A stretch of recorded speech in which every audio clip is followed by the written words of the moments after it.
Morning, guys. So today we're going to talk about molecules and compounds. Um, most atoms are elements unless we combine them with other atoms. So we discussed this last week when two hydrogen and an oxygen combine together, we get water. Okay, so that's no longer an element. It's made of elements, but it's something different. And we're going to talk about what that is here in just a second.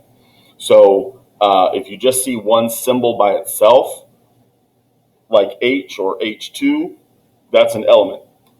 If you see two different symbols like H2O or NaCl, then that would be a compound. So when we combine two or more atoms chemically together, though, we call it a molecule. And so this is the confusing part about understanding the difference between a molecule and a compound. A molecule doesn't have to be a compound, but a compound always has to be a molecule. And we'll talk about that in just a minute. So molecules can be made up of the same type of atom, like O2. All right, so this makes it a molecule right here. If it was just O, it would be an atom. If it's got two or more, then it immediately becomes a molecule. Even if it's two oxygens together, it is now a molecule. It's still an element, but it's a molecule as well. Okay, so again, let me review that. Just O by itself is an element. O2 is still an element, but it's a molecule. Okay, O is an atom, O2 is a molecule. That's confusing. We'll talk more about it later and practice it. If the two elements are different and bonded together, like H2O, two different elements, we call that a compound. So you can kind of think of it in an ELA or English sense.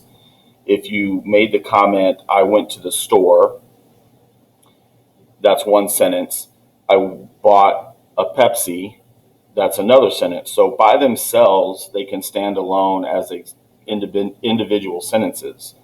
But if we use a conjunction, we can make it a compound sentence. I went to the store and I bought a Pepsi. Now that's a compound sentence. Two different sentences bonded together by a conjunction. Okay? So you have to think of that the same way in chemistry. If it's two different elements bonded together, that is a compound. A substance made up of two or more different types of elements that are chemically bound together is a compound. Okay, let me make this a little bit smaller. Sorry, I missed that slide earlier. Okay. All right, so again, a substance made of two or more different types of atoms that are chemically bound together in a set ratio forms a compound.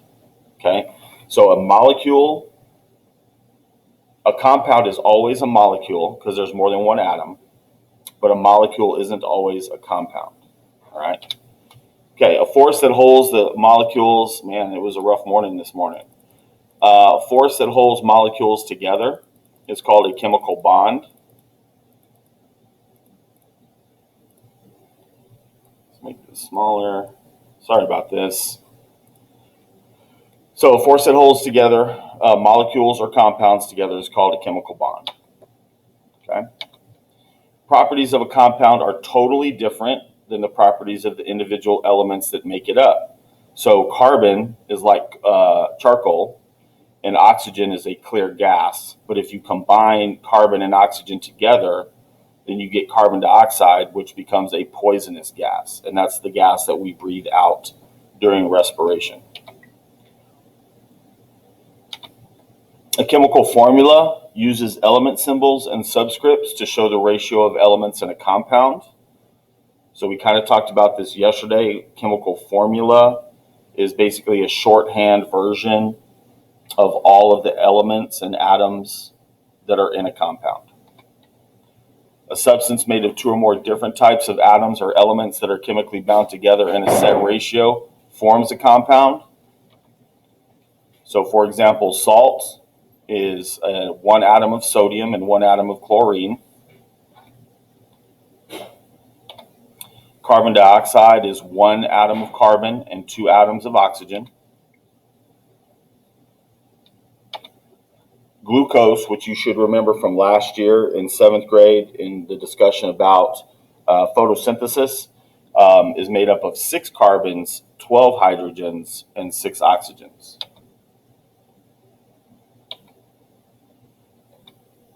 A chemical reaction occurs when bonds are formed or broken, and it usually requires or gives off energy.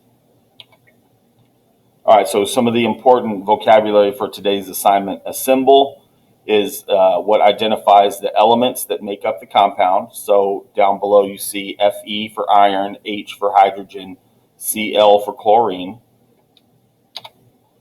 The subscript, the little number at the bottom, is the number of atoms that an element in one molecule. So if you see this 2 right here, that means there are 2 chlorine atoms.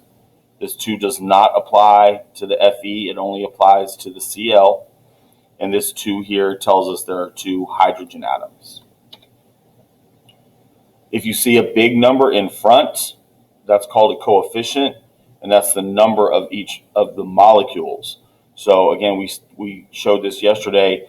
2 HCl means that we have 2 different hydrochloric acid molecules. Okay, so this is kind of an example of your assignment today, except here we're not doing molecules over here. So you're going to have some compounds going down the left-hand side. You're going to have to identify what elements are in those compounds, and then you're going to have to tell me how many atoms there are total in there. So for example, with this one, H2O, the 2 elements that are in this compound are hydrogen and oxygen. And see here it said 2 hydrogen and oxygen. And the total number of atoms you add them together is 3.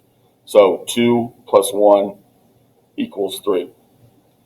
Here, hydrogen phosphate, we have 3 atoms of hydrogen.